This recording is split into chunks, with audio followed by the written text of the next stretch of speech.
Jadi hari ini kita nak cerita tentang iman. Bagaimana nak memelihara iman kita. Banyak orang menyangka bahawa dia seorang beriman, tapi bila diuji keimanan mereka oleh Allah menerusi solat, ibadah, kesusahan, penyakit dan sebagainya, ternyatanya mereka tidak memiliki iman sebenar-benarnya. Mereka menyangka mereka beriman kerana mereka beriman secara keturunan, bapanya Islam maka dia pun Islam. Iman perlu diusahakan untuk memperolehinya. Islam memang Islam, tapi iman belum tahu lagi, kan? So sebabnya kalau mengucap dah. Solat jugalah, ada time dia solat, ada time dia tak solat, kan? Saya pergi ke Kemboja, tuan-tuan. Saya pergi ke Kemboja masa beberapa tahun, kan, yang Melayu Campa tu, kan, kaum Cam lah, Cam Melayu, kan. Siapa pergi dia tahulah. Rupa-rupanya di Kemboja ni dia ada yang Cam 5, ada Cam 7. Melayu Cam tu ada Cam 5, ada Cam 7. Saya tanya Cam 5 tu macam mana, Cam 7 tu macam mana? Cam 7 tu dia semayang 7 kali seminggu. Mana sekali sehari je. Tu Cam 7 nama tu. Yang Cam 5 tu macam kita, dia semayang 5 kali sehari. Ada. Tuan-tuan fikirlah tu, tuan-tuan. Masa kita pergi ke Kemboja tu, tengok memang kesian. Dan alhamdulillah sumbangan seluruh dunia banyak bagi dekat Kemboja ni, termasuklah Malaysia. Dan terutamanya yang paling tak tahan, kata mufti Kemboja tu, Datuk Haji Kamarudin. Dia kata apa? Dia paling tak tahan, banyak betul sumbangan orang bagi masjid dengan surau. Berebut masjid dengan surau. Nampak? Tapi sudahnya dia kata tak nak lagi dah, tak nak. Jadi kalau nak bagi sumbangan, tuan-tuan, siapa yang pergi sana, tanya dulu mufti apa keperluan dia. Kalau keperluan dia tentu nak buat tempat duduk, sekolah ni nak repair, bagi tahu. Sebab sumbangan kadang-kadang bila terlampau banyak masjid dah orang pula tak ada. Tu masalah dia. Dulu gaji mufti negara Kemboja, mufti negara bukan mufti negeri ya. Mufti negara Kemboja RM500 sebulan. Tuan-tuan fikirlah, nak jaga satu Kemboja. Tuan-tuan bandinglah dengan mufti negeri dalam Malaysia. Siap driver, siap office, siap apa, kan? Alhamdulillah. Sebab cara kita jaga agama ni lain. Tetapi baru-baru ni naik, alhamdulillah. Sebab presiden di Kemboja dah mula nampak orang Islam banyak bagi undi menangkan dia. Jadi kampung-kampung ni dah mula naik. Guru-guru agama dah mula dapat yang lawan tinggi sikit lah. Taklah setinggi mana, tapi tinggi lah dinaikkan. Jadi banyak lah. Tadi nak ceritakan macam-macam jenis orang, kan? Dari segi Islam mungkin Islam, tapi iman belum tahu. Kita kena usaha untuk mendapatkannya. Iman merupakan kurniaan Allah kepada hamba-hambanya yang terpilih, dan ia merupakan nikmat paling besar dan tidak ada tolak bandingnya, serta tidak dapat dinilai dengan harta seisi dunia. Itu sebabnya kalau kita tengok, tuan-tuan, cara mendapatkan iman ni bila dapat kepercayaan ni dalam masuk Islam. Sebab siapa yang Islam daripada kecil lain, kan, lain. Tapi kalau orang tu dah besar tu, tengok, dah dewasa baru dia dapat Islam, lain. Saya ceramah dia buat ceramah, saya pergi umrah pada tahun, saya tak ingat lah, saya ingatkan masa tu saya pergi kali ketiga saya tersempak dengan dua beradik Cina Mu'alab. Dia baru masuk Islam. Dia kata, Ustaz, doa-doa lah sama adik-beradik kami, ada 2 orang, kan, lagi ada kami ni ada 4 orang, ada 2 orang lagi belum masuk Islam. Tapi itu tak apalah, kami boleh lah ni, tapi kami risaukan mak kami. Dia kata, Ustaz, doa lah biar mak kami pun dapat masuk Islam, kami puas pujuk. Tapi mak dia kata, lah tak apa, kalau kau nak sangat kau tanam je aku macam orang Islam tu. Dia kata, tapi aku tak payah masuk Islam. Tak apa, dia cakap macam tu. Mak dia kata macam tu. Tapi dia menangis masa dia cakap. Abang Adam Qari tu tengok, kan, alhamdulillah dia masuk Islam. Tu yang malu tu kadang. Banyak kes dalam Malaysia ni bila berkahwin campur, kan, kahwin bukan Islam ni, anak dia masuk Islam sebab nak kahwin orang Islam. Banyak juga kes yang masuk Islam tu lebih taat daripada orang yang ngajak dia masuk Islam dengan perkahwinan ni. Tu sebabnya kadang tu yang malu tu. Jadi dia rasa kecewa dengan suami dia. Suami pun tak ajar dia, bini pula lagi taat daripada dia. Nampak, kan? Tu adalah, ada yang dua-dua hanyut pun banyak agak, tuan-tuan, banyak juga, kan? Jadi bagaimana nak mendapatkan iman? Yang pertamanya melalui mujahadatun nafs, maknanya dengan cara berjuang menentang hawa nafsu jahat dan melawan bisikan syaitan yang sentiasa mengajak dan mendorong kita ke jalan kejahatan. Allahu Akbar, Allahu Akbar, maghrib. Allah lambat dah ni, lambat ni nak pergi masjid ni. Setan pun bisik, alah relax lu. Alah, sempat lagi tu. Biasanya lambat semayang tu.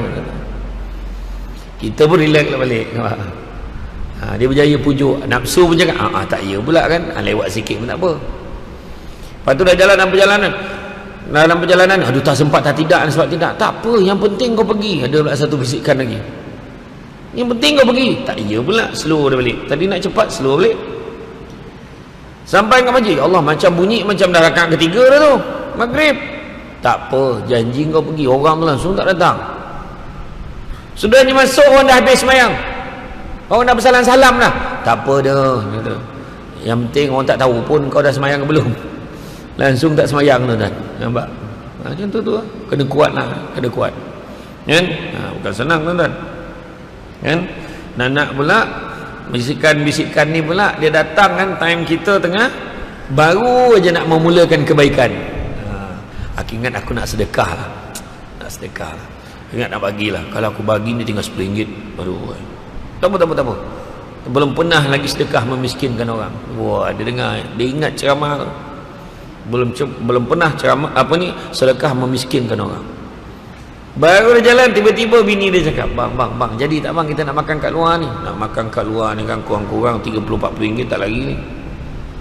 Langsung tak jadi, bagi 100 ni. Kurang dengan RM50. Mak makan dulu ke pergi masjid dulu? Kalau dia pergi masjid dulu tadi, ada harapan dia masukkan duit tu.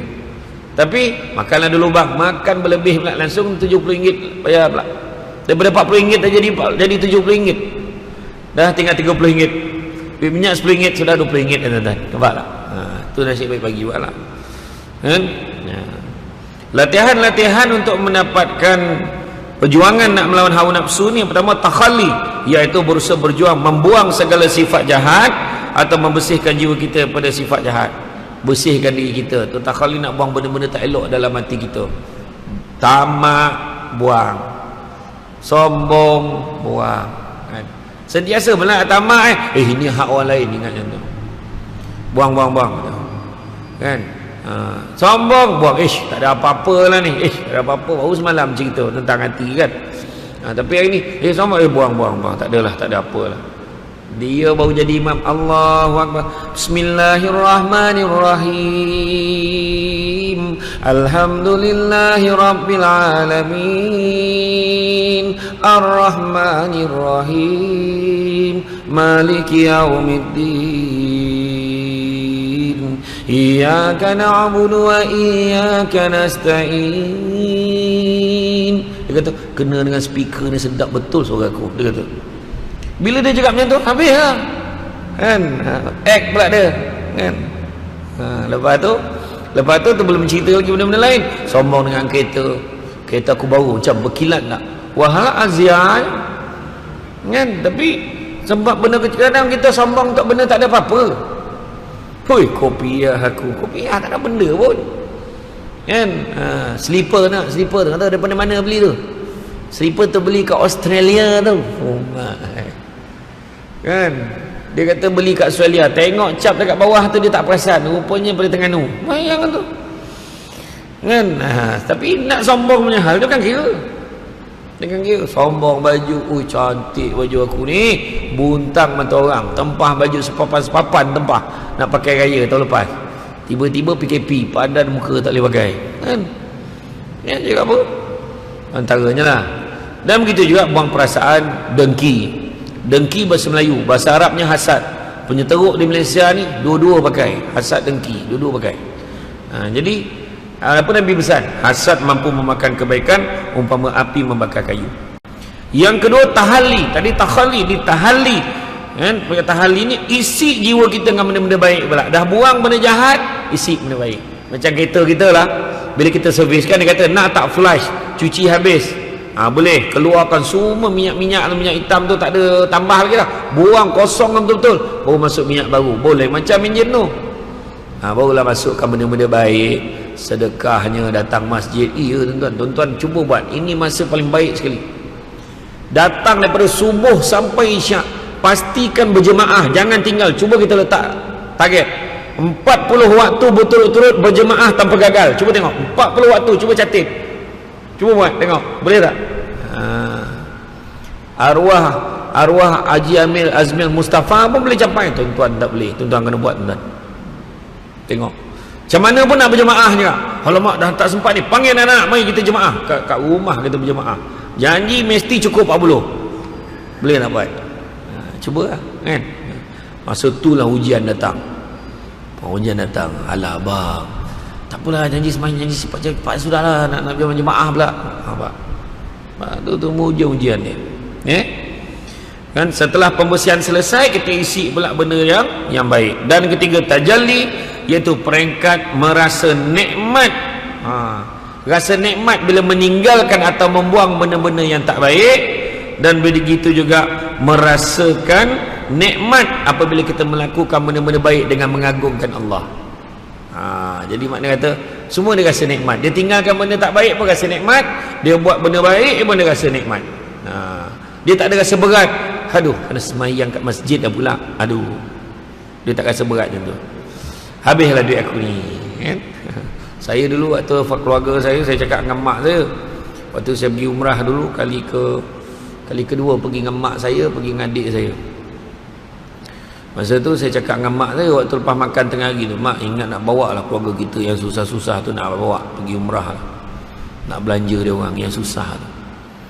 Mak saya kata, kau dah cakap kat Madinah ni, kau kena buat tau. Mak saya cakap, memang nak buat lah ni. Akhirnya pada hujung 2018 saya buat lah. Kira-kira 15 orang menung, tuan-tuan. 15 orang lah. Ramai pula yang susah dengan keluarga ni. Kira-kira termasuklah ada saudara-saudara yang dah masuk senarai insolvency, ada senarai ni. Tak apalah, pergi kat bank, keluarkan duit, keluarkan cek, apa semua bagi. Dua menung. Yang pertama saya, yang kedua buku akaun tu. Menung, tuan-tuan. Menung. Fikir tak, bayangkanlah 15 orang, tuan-tuan. Kan? Ni cerita betul. Sebagai manusia ni saya beritahu betul. Nak kata tak ada baik sangat dalam sudut debat yang ada, terasa jugalah. Tapi saya fikir, saya tengok, padan muka aku. Aku ceramah, sedekah tak pernah miskinkan orang. Padan muka aku. Saya kata tu. Tapi saya kata tak apalah.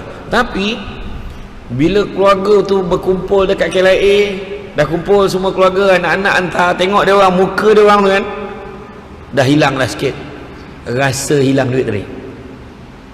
Tapi bila sampai di tanah suci, dia orang menangis, tengok air mata dekat muka dia orang semua menangis ni, langsung tak rasa apa, tuan-tuan Muslim. Langsung tak ada apa, hilang rasa duit, tak ada tadi, tak ada rasa apa. Alhamdulillah, tuan. Tapi bila sampai balik kat Malaysia dalam 2-3 bulan lepas tu, Allah ganti balik duit saya. Masa tu tak adalah dalam hati cakap mujur balik modal, tak adalah. Tapi masa tu saya sebut, siapa lagi lah yang aku nak tolong lepas ni, tolong jangan angkat tangan. Jadi tu dia. Jadi dia rasa nikmat. Orang yang dapat membuang sifat jahat dan dapat pula menghias dirinya dengan benda-benda baik, maka Allah akan singkap hatinya, dapat merasa nikmatnya beribadah dan nikmat sentiasa mengingati Allah dan sentiasa ingin membuat kebaikan. Itu dia. Dia menangis, dia ingat dosa-dosa dia dulu. Banyaknya dosa aku. Aduh, kita kan dia ingat. Kan dia rasa apalah benda-benda baik aku nak buat lagi ni. Bulan puasa ni dia dah berazam, dia dah simpan asing duit siap-siap dah. Ini setiap hari aku nak pergi beli kuih, hantar dekat masjid, dekat surau untuk buka puasa. Dia dah letak dah target dia. Dia letak target tu pun dah dapat pahala dah. Itulah sayangnya Allah kat kita. Benda baik, niat Allah dah kira dah. Tapi benda jahat, niat tak kira lagi selagi tak buat. Tapi kalau kita buat benda jahat tu, Allah Ta'ala kira, malahan orang yang mengikut perbuatan jahat tu dapat saham berterusan. Kalau kita ngajar pula macam mana cara nak menipu, contohlah kan. Jadi cara untuk kita untuk mendapatkan, untuk memelihara iman ini, termasuklah juga mengerjakan amalan-amalan sunat, terutamanya sembahyang sunat, khususnya di waktu malam, yakni sembahyang tahajud. Bertahajudlah kita kan, bangun malam. Tuan, sebab apa? Kenapa kena bangun malam? Kenapa? Sebab bangun malam ni, siapa yang bangun malam ada kecenderungan bila dia bersolat tu dia akan rasa hibur, tuan-tuan. Sebab biasanya orang semayang, bangun semayang malam ni biasa tak ada pasang lampu torang-torang ni, biasa tutup lampu. Sama-sama ya, kau nampak pun cahaya pun daripada jalan depan rumah tu. Bila dia semayang seorang-seorang mesti sedih. Tak tahu pada sedih pun tak tahu kadang-kadang.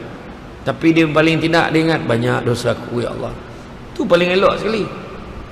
Tu sebab kena tahajud bangun malam. Sebab apa? Tu sebabnya kalau tak dapat sehari sekali, seminggu sekali. Tak dapat seminggu sekali, sebulan sekali. Sebulan sekali tak boleh, setahun sekali. Cuma buat. Setahun sekali tak boleh, 10 tahun sekali. Cuba makna tu. 10 tahun sekali tak boleh, seumur hidup sekali. Cuba buat.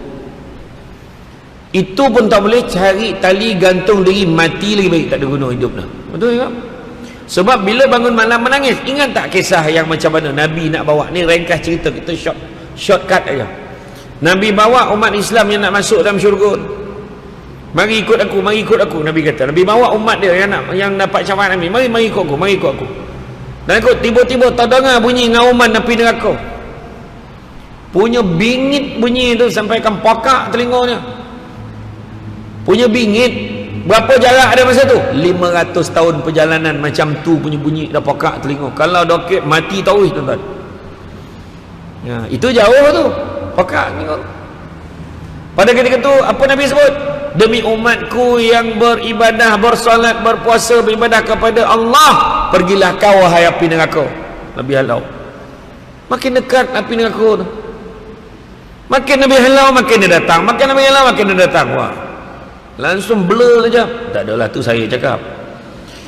Maka datanglah malaikat Jibril. Maka Jibril bawalah segelas air. Tak adalah macam ni, gelas air tak tahulah macam mana rupa. Jibril datang bawa segelas air.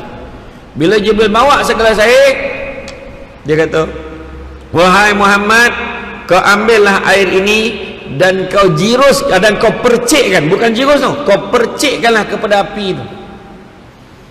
Kan? Jadi Nabi pun ambil, Nabi percik, reda, padam. Lalu Nabi tanya, wahai Jibril, air apa yang kau bagi kat aku tu? Wahai Muhammad, itulah air mata umatmu yang menangis kerana Allah. Ini soalan bocor tuan-tuan. Soalan bocor. Jadi nak apa? Menangis. Paksa menangis. Orang perempuan, ni nasihat saya, berhenti-berhentilah menangis sebab jantan. Faham? Menangis kerana Allah ada pedah. Kan? Menangis, ya Allah, menangis kerana Allah. Betul. Kan? Siapa sangka? Menangis. Buka kitab Mukasyafatul Qulub daripada Imam Al-Ghazali, ada satu tajuk, menangis kerana takut kepada Allah. Baca tu. Betul. Ni berita baik ni. Malangan nangis-nangis, ya Allah, banyak dosa aku lah. Menangis kerana Allah. Bukan menangis sebab duit tak ada, bukan menangis sebab kereta rosak, bukan menangis sebab rotek kereta 4 biji mati serentak. Tak. Tapi kita mati, kita menangis kerana memikir takut mati nanti tak sempat taubat pada Allah. Ya Allah, banyak dosa aku, ya Allah, banyak dosa aku. Itu tak apa. Menangis kerana Allah. Digambarkan bagaimana orang yang nak masuk syurga ni. Kita percaya syurga neraka. Orang yang nak masuk neraka ni, nak masuk neraka, nak masuk syurga ni, bila dia sampai je, terkejut dia tengok, cantik sungguh. Dibentang permaidani indah, makanan yang pelbagai, minuman yang lazat. Kan, siap dengan singgah sananya. Bila dah nampak tu tak lama lepas tu, Allah Ta'ala beritahu, wahai malaikat, bukakanlah tabir ini supaya mereka boleh dapat melihat kepada aku. Dia pun jawab, malaikat jawab, ya Allah, mana mungkin aku boleh buka tabir ni untuk mereka dengan tahap mereka atas dunia dulu derhaka kepadamu, ya Allah. Allah Ta'ala kata, tak, kau buka sebab apa? Mereka dulu di atas dunia pernah buat ini, salat, ibadah, minta ampun Allah, dan yang paling penting Allah Ta'ala sebut dekat situ, dia menangis kerana aku. Dia pun buka. Bila buka aja tabir, semua yang nampak Allah langsung bersujud. Allah Ta'ala kata, wahai hamba-Ku, bangkitlah, sesungguhnya di sini bukan tempat bersujud, di sini bukan tempat beramal. Tak ada kat syurga besok orang tanya, Mam, Zuhur dah masuk belum? Tak ada. Syurga besar, tak ada sibuk-sibuk nak puasa, tak ada sibuk nak semayang, tak ada. Macam itulah. Kemudian Allah Ta'ala tanya, apakah kamu tidak rela kepada aku?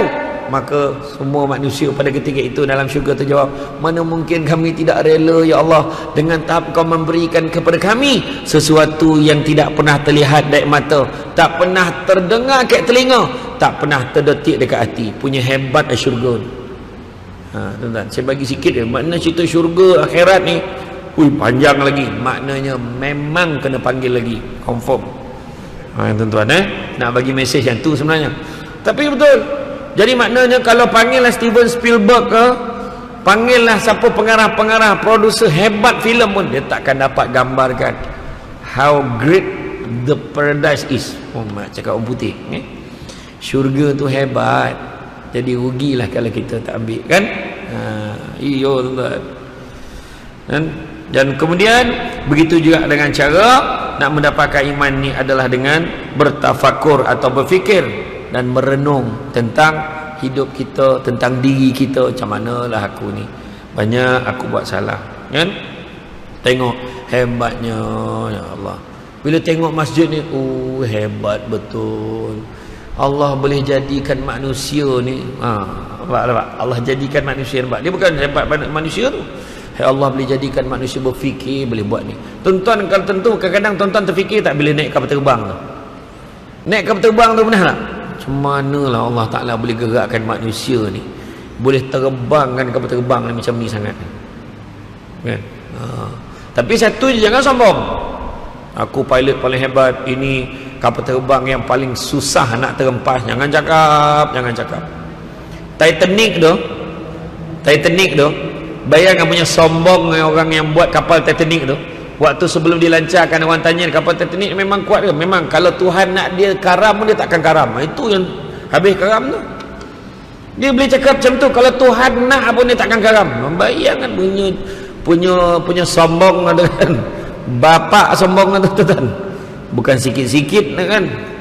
Sebab sombong ni kenapa dilarang? Kenapa dilaknat dan dilarang kita ni ada sifat sombong ni? Sebab sombong ni sifat iblis. Allah suruh dia sujud ke Adam, dia tak nak. Dia kata aku daripada api, dia daripada tanah, apa cer? Gitu kan. Tu yang kena tu. Ketika zaman Nabi Musa, iblis ni cakap dengan Nabi Musa, wahai Musa, kau cubalah cakap dengan Allah Ta'ala, ampunkanlah dosa aku ni.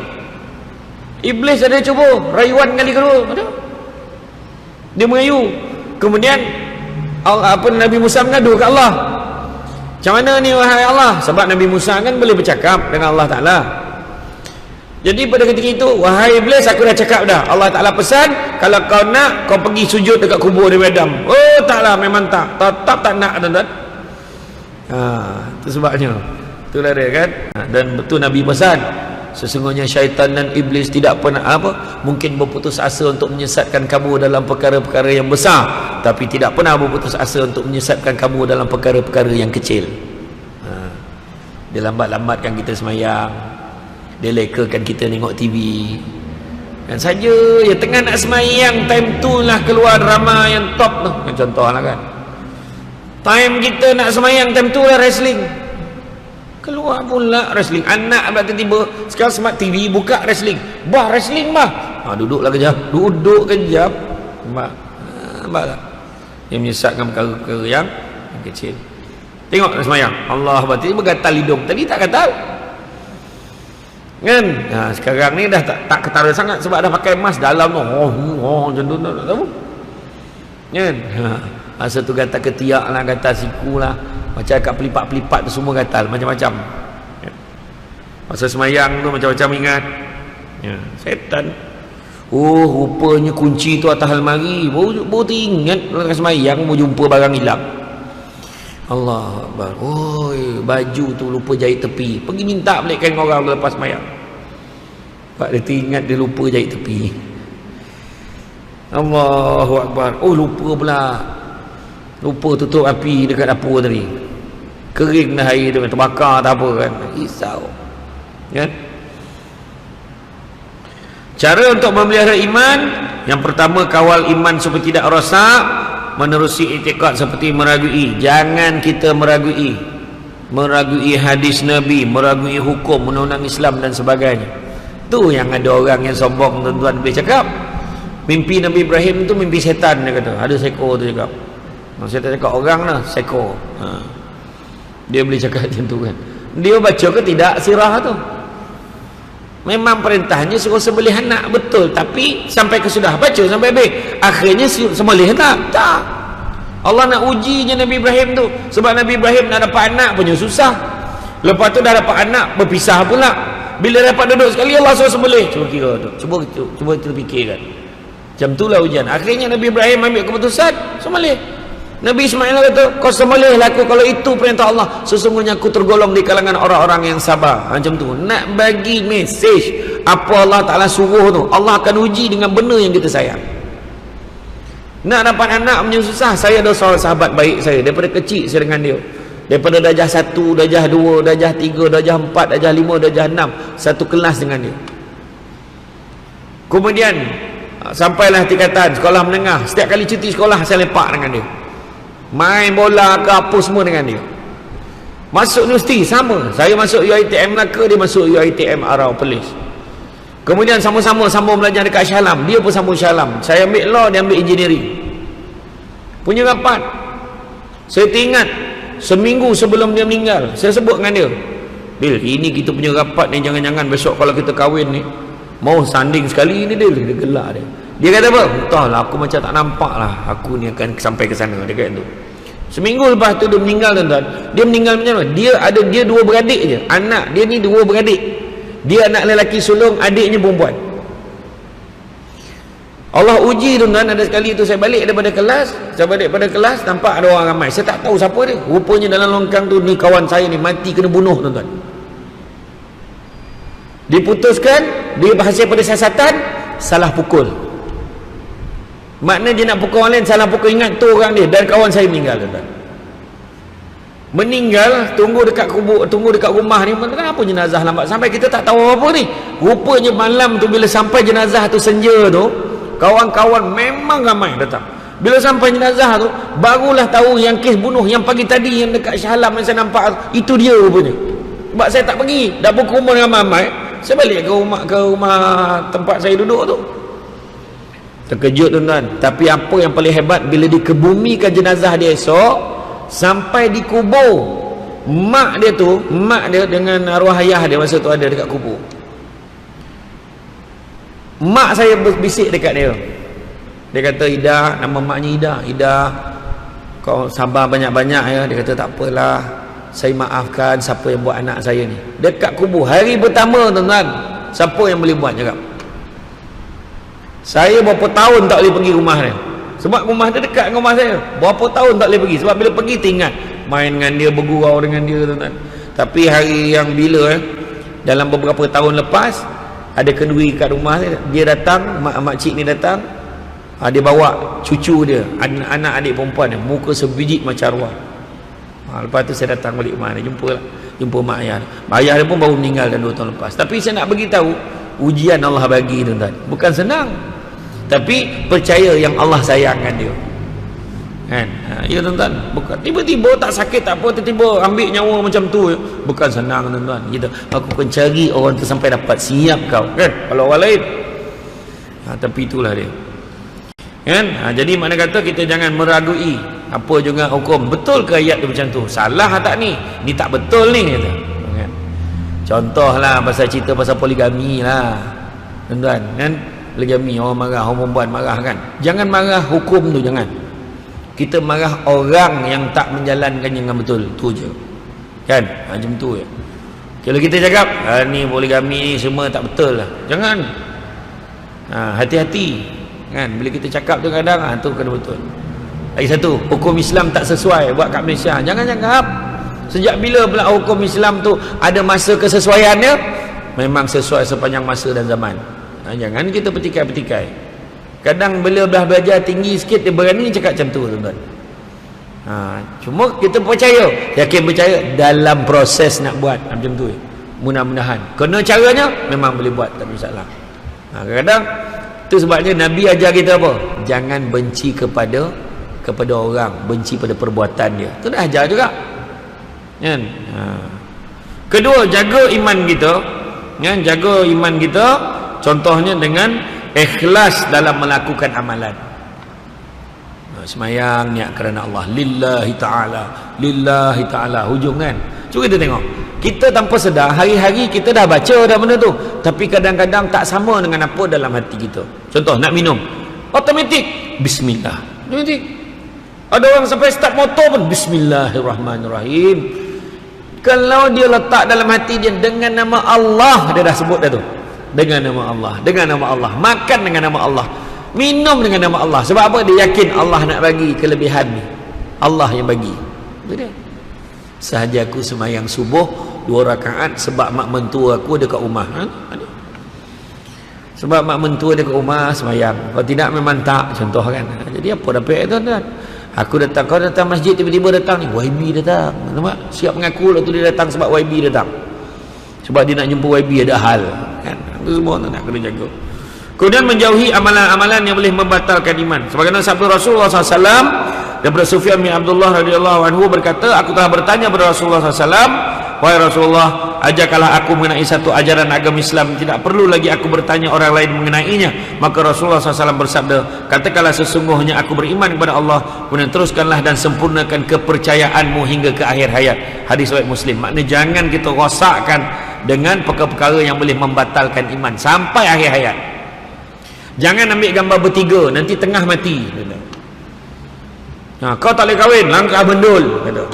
Mesti kakak dulu, kalau tak kena bayar dulu kakak tu, kalau tidak tak boleh kahwin. Tentu kan, terantuk kepala, hantuk sekali lagi, dia kata. Kalau tidak mak mati, dia kata. Apa nak kena mengena kau terantuk mak kau yang mati kan. Macam-macam lah. Orang dulu kan macam-macam pantang larang, jangan lalu bawa hampaian, macam-macam kan.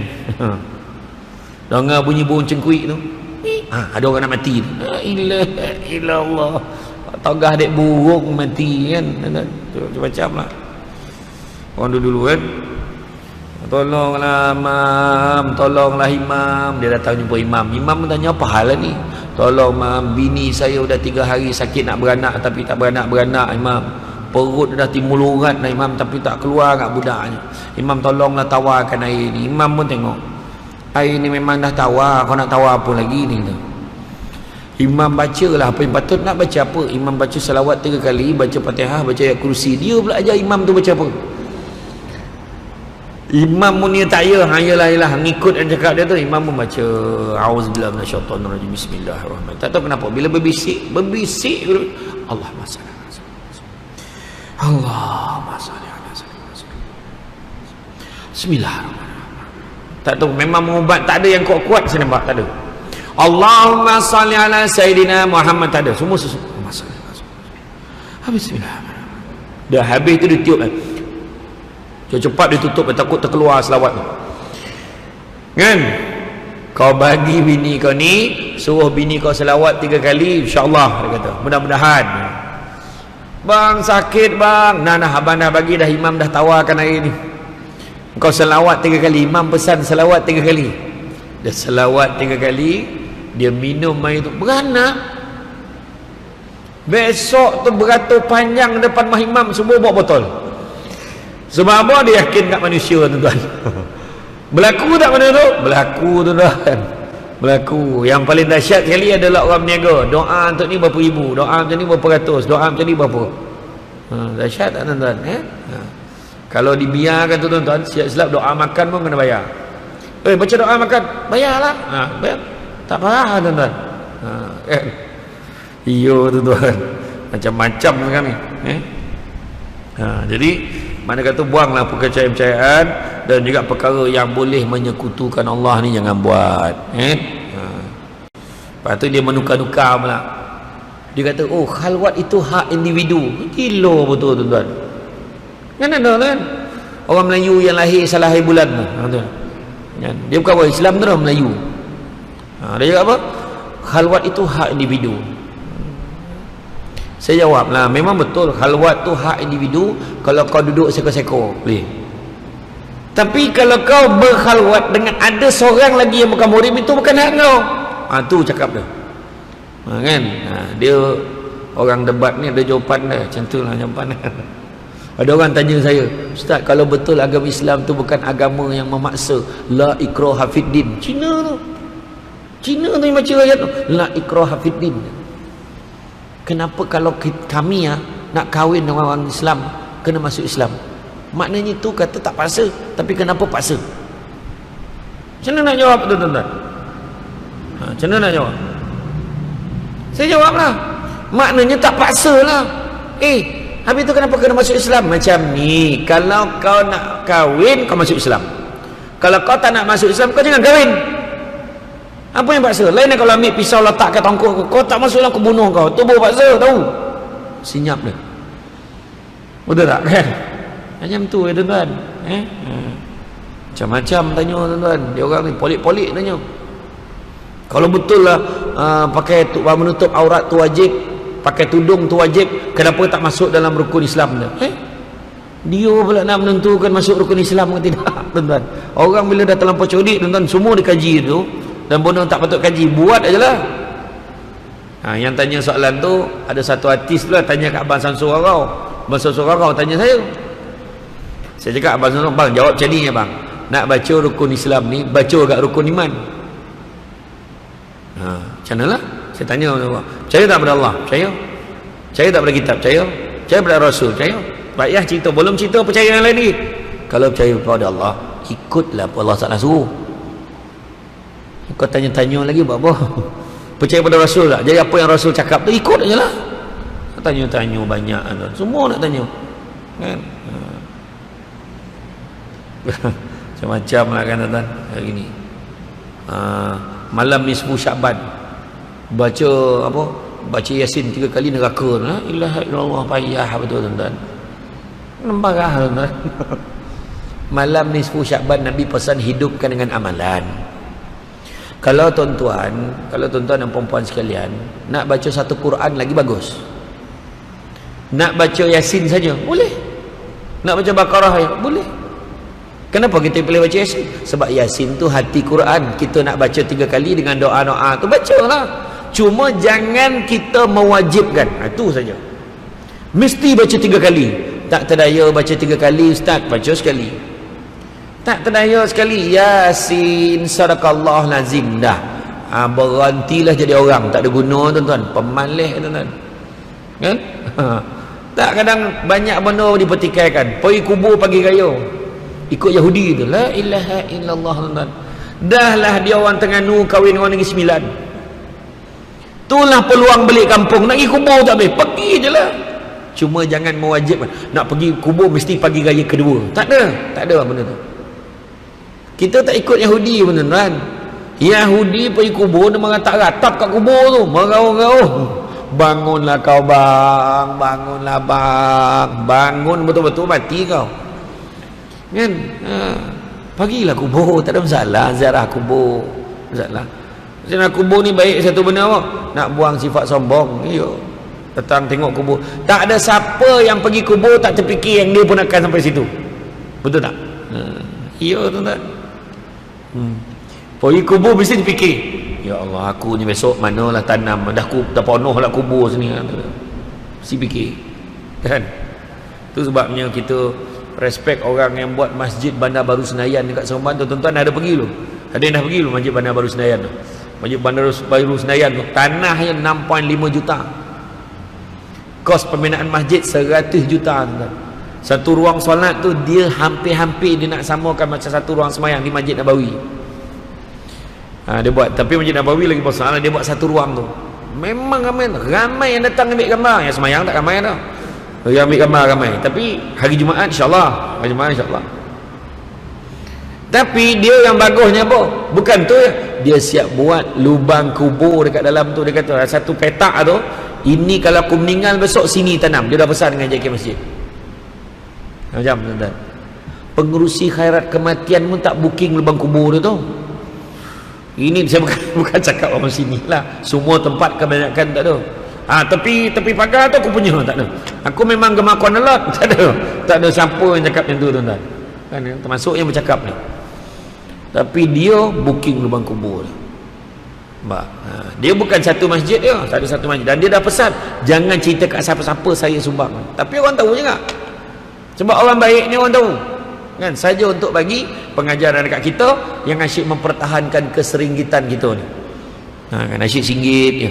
Awal bulan singgit, tengah bulan singgit, hujung bulan singgit, dapat Aisina singgit juga kan?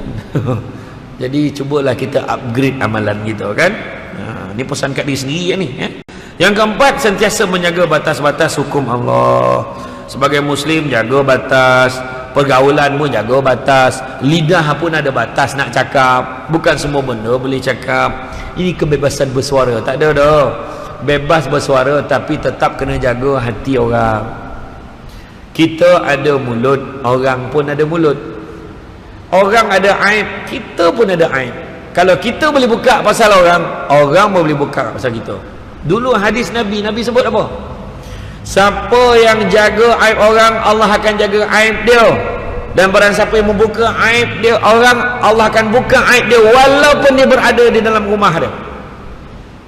Kita pun mikir dulu kalau orang menyuruk dalam rumah tak jadi apa. Rupanya hari ni kalau kita nak tengok, duduk dalam rumah pun tetap tersebar. Facebook ada, WhatsApp ada. Nak tunjuk betapa benarnya agama kita tu kan. Kemudian yang kelima, selalu mengingati kematian. Itu pun secara untuk menjaga, memelihara iman kita. Ingat mati. Itu sebab orang ingat mati, dia tak nak buat jahat tuan-tuan. Dia tak nak gaduh dengan orang. Aku ni kalau gaduh dengan dia ni, jangan gaduh dengan orang kalau rasa-rasa tak sempat nak minta maaf. Nabi dah pesan, kalau hidup pagi jangan cita-cita hidup petang. Hidup petang jangan cita-cita hidup malam. Hidup malam jangan cita-cita hidup esok pagi. Dan begitu juga kita kena ingat, jangan terpedaya dengan umur, sebab mati tak syarat tua. Jangan terpedaya dengan sehat, sebab mati tak syarat sakit. Orang tu sakit dah 20 tahun tak mati-mati. Dia duduk gelak-gelak, relax, sehat, makan selera malam ni, tidur malam tak bangun-bangun tuan-tuan. Mati dah. Dah mula keluar teori.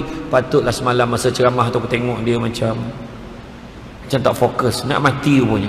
Jangan macam tu tuan-tuan, jangan pandai-pandai keluar teori sendiri tuan-tuan kan, ada je kan.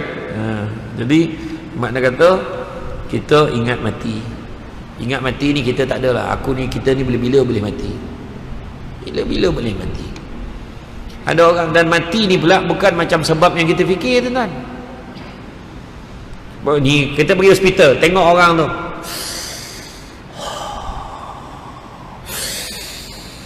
dia pakai oksigen, kita ini tak besok lusa ni. Sedap macam cakap tuan. Dia keluar je melintas jalan tak pandang kiri kanan, dia gelek kat taksi tu, kita yang mati tuan-tuan. Rupanya yang pakai oksigen tadi dia baca Yasin untuk kita. Kenapa apa tuan? Itu sebabnya jangan kita bersangka-sangka macam tu, tak baik. Ada orang tu jalan-jalan bab jatuh dalam lubang, dalam gila pun tak dalam macam tu. Orang ingat ni memang confirm mati ni, dalam lubang tu. Bomba dan penyelamat datang, dia ambil, tarik sampai atas, cek nadi, ada lagi, hidup rupanya dia pengsan aja. Lepas tu bila dia terjaga, hebat bang. Dia kata kenapa, dia baru sedar. Abang hebat bang, kenapa? Abang jatuh dalam lubang dalam bang, tapi tak mati. Ya ke? Mana lubang tu? Dia tinyau lubang tu, langsung mati tuan-tuan. Terperanyat tengok lubang tu, tadi jatuh tak mati. Jadi macam mana tu? Makna mati ni bukan sebab yang kita fikir kan. Kadang-kadang orang tu ada kanser, kadang orang tu ada sakit buah pinggang, dia sakit jantung, rupanya meninggal tersandak, tercakit sudu tuan-tuan. Bukan sebab yang ini, tak ada kena-mengena dengan sakit yang lain. Sebab bukan kita yang nak menentukan ajal maut orang, Allah Ta'ala tentukan. Manusia ni, kata ulama terdahulu, ada 99 perangkap kematian. Contoh, kita naik kereta, bin sebelah kita aksiden, teruk, maaf, kereta kita tak kena, sikit lagi nak kena, maknanya satu perangkap terlepas. Pergi mandi kat air terjun, zap, terjun 5 orang, zap, naik kita seorang, yang lagi 4 tak naik. Tiba-tiba air pusar lah, apalah, macam-macam kan, tragedi, meninggal. Kita terlepas lagi, nampak, 99. Macam-macam lah dalam hidup kita ni. Tanah runtuh habis semua. Bila banjir kan kadang rumah hanyut semua. Masa yang bila tahun bila yang teruk itu 2000 apa? 2014 rumah imam dekat simpang, bayang rumah imam tu hanyut sampai kat simpang, berubah alamat dah kan, nombor lot dah berubah dah kan? Tapi mana nak beritahu dia selamat, rumah lain habis. Nak beritahu apa? Nak beritahu bahawasanya dia terlepas. Tapi ada satu perangkap yang manusia tak boleh lepas, iaitu perangkap usia tua. Itu confirm mati lepas tu. Tak ada dia balik semula. Alhamdulillah boleh balik muda balik, tak ada. Takat tu je. Kan? Habis tu habis. Orang Malaysia menurut kajian 60 tahun. Purata 60 tahun hidup. 70 tahun bonus. 80 tahun ekstra. 90 tahun gegar baganza. Kita tengok kita masuk kategori mana. Kan? Yang 90 tu pun dah tak terdaya tuan-tuan. Kan? Dan yang keenam tuan-tuan, cara untuk memelihara iman kita, bersegeralah bertaubat kepada Allah setiap kali kita melakukan kesalahan. Sebaik-baik manusia yang berdosa, kata Nabi, adalah bertaubat kepada Allah. Dan syarat taubatan nasuha, tahu buat salah, menginsafi kesalahannya, berazam untuk tidak melakukan lagi kesalahan itu. Buat juga lepas tu, taubat lagi. Maknanya tak sengaja, buatlah lagi. Lemah, orang kawan-kawan ajak, taubat balik semula. Tuan-tuan nak tengok tu sebab kalau tuan-tuan pergilah ke penjara tuan-tuan, kan? Saya ceramah kat penjara kan. Menurut pegawai penjara tu, kaunselor penjara tu, yang masuk penjara ni kebanyakan yang dah masuk 5-6 kali banyak. Ada yang 10 kali ke atas pun banyak. Kadang-kadang salah satu sebabnya adalah dia tak tahan hujan kat luar. Kawan-kawan dia datang balik. Kawan-kawan yang baik ni tak nak kawan dengan dia. Lepas tu kawan jahat, itulah kau kawan dengan kita orang tak? Kata kan? Dia nak jadi baik, itu halangan dia. Itu sebabnya sentiasalah berusaha bagi peluang kat orang. Yang banyak kali masuk tu siap sound pegawai penjara tu. Hai, sarjan lagi. Dia kata memang kena hempuk dengan pegawai penjara tu tuan-tuan. Dia pula, takkan sarjan lagi, dia kata. Macam itulah tuan-tuan. Jadi rasa cukup sakat tu tuan-tuan dan puan-puan sekalian. Jadi apa pun saya nak maklumkan kepada semua, kita kena ingat, pesan dekat diri saya juga, sentiasa berusaha untuk mendapatkan iman, dan bila dah dapat iman ni, berusaha untuk memelihara iman. Abang Adam Kori tu daripada tahun berapa masuk Islam, baru lagi dalam 8 ke 10 tahun, alhamdulillah, sampailah ke hari ni dia telah berjaya mengislamkan 17 orang lagi sahabat-sahabat dia. Sebab macam itulah fokusnya dia kepada Islam yang baru dianutinya tu, dia jaga elok-elok. Dia bersyukur dengan apa? Allah uji dia waktu dia kahwin, dia susah nak dapat anak, berapa tahun baru dia dapat anak, alhamdulillah akhirnya dia dapat anak. Tuan-tuan, sedikit makluman saya nak maklumkan juga sebelum saya mengakhiri ceramah saya. Dekat luar sana ada satu booth, ni orang kata jualan peringkat akhir lah ni sebelum PKP lah ni kan. Tuan-tuan tengoklah kat luar kan, ada satu kismis coklat. Kismis coklat tuan-tuan, sedap tuan-tuan. Siapa yang pelupa-pelupa tu elok ambil kismis tu. Kismis coklat. Kismis coklat ni yang mana baik untuk orang yang pelupa, elok tu. Lepas tu IQ kita okey. Kadang-kadang nak bawa motor sampai ke rumah baru perasan rumah tertinggal kat masjid. Jadi eloklah tuan-tuan makan kismis coklat tu. Yang kedua ada perfume, SD perfume, Samsul Debat perfume. Dia ada dua bau je, satu bau lelaki iaitu Danish, satu bau perempuan Aisyah. Yang itu isteri saya punya lah, jawab. Itu melambangkan kebijaksanaan wanita tuan-tuan. Sebab modal suami untung semua dia, tentulah. Tapi memang sedap, bau dia tahan lama. Dia ada satu tagline, tak mandi pun wangi. Itu tagline dia, macam tu. Dan begitu juga produk yang tengah viral, semalam berebut tak cukup, hari ni baru sampai, iaitu susu kambing, susu Al-Amr. Susu kambing Al-Amr ni campuran susu kambing campur kurma campur madu. Saya dah minum lama dah, sampai sudah tak jumpa madu, rasa ada macam tu. Yang faham, tak faham sudah kan? Dia baik untuk orang yang gastrik. Siapa gastrik ambil pagi, insya-Allah okey. Siapa yang nak berpuasa boleh cuba puasa sunat besok, ambil waktu sahur.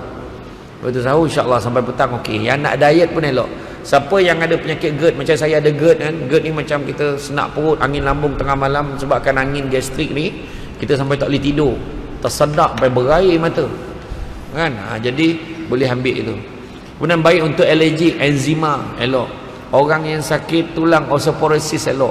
Paling cepat sekali orang sakit lutut, sakit tumit, pijak sakit, tangan kebas-kebas, itu memang cepat insya-Allah. Imam Masjid Felda Palung 12 6 bulan sembahyang kat kursi, alhamdulillah kan. Selawat 3 kali tuan-tuan, minumlah kan. Dia tak ada bau tuan-tuan, sebab dia bukan kambing daripada Cendering. Dia kambing tu daripada Holland, Belanda tuan-tuan, dia tak ada bau. Kalau minum bau juga, mana yang minum tu belum mandi tuan-tuan. Kemudian untuk perempuan mengandung elok, sebab baby lahir hari ni 90% kuning. Jadi minum daripada awal. Bila dah demam kuning baru sibuk nak minum susu kambing. Tu yang muntah tu, tapi susu am ni tak ada bau, jangan risau, dia tak muntah. Kemudian siapa hari tu dekat Serting ada yang kencing dalam beg ni, dia ada masalah prostat, dia ada masalah buah pinggang, masalah jantung, dia minum je keluar lemak-lemak tak elok dekat dalam beg kencing dia tu. Kemudian alhamdulillah bulan 12 baru ni dah tak pakai beg tu dah, baru minum 1 kotak tuan. Dia tak pakai dah beg tu dan tak jadi operate nak buang apa, nak buang batu karang dia. Alhamdulillah, ikhtiar. Sebab produk ni memang solid barang sunnah. Susu kambing campur madu, campur kurma, dia tak ada campur coklat ke strawberry, tak ada. InsyaAllah. Yang kencing manis pun boleh minum, kecuali yang hyper kencing manis tu lebihkan air sikit, insyaAllah. Ni bukan promote, lebih kurang susu kambing tu biasanya 1 kotak RM45. Hari ni kita offer beli 2 RM90. Macam tu. Macam sama je Ustaz kata kan. Tak adalah, malam ni sahaja beli 280. Yang tak bawa PT tak benda, tak masalah. Nanti transfer kemudian. Tak ada masalah. Maknanya nanti ambil nombor akaun tu, transfer kemudian. Saya percaya. Andai kata balik kang tiba hilang ingatan, lepas 2 tahun baru ingat, tak ada masalah. Taklah. Saya lah kata masalah. Dia ramai orang dah beli-beli hilang ingatan tu ramai. Tapi insya-Allah tuan-tuan, jadi itu saja. Semua yang baik itu datang dari Allah SWT. Kurang itu berpunca kelemahan saya sebagai manusia biasa. Pokok sekayu daun selasih. Thank you, terima kasih. Assalamualaikum warahmatullahi wabarakatuh.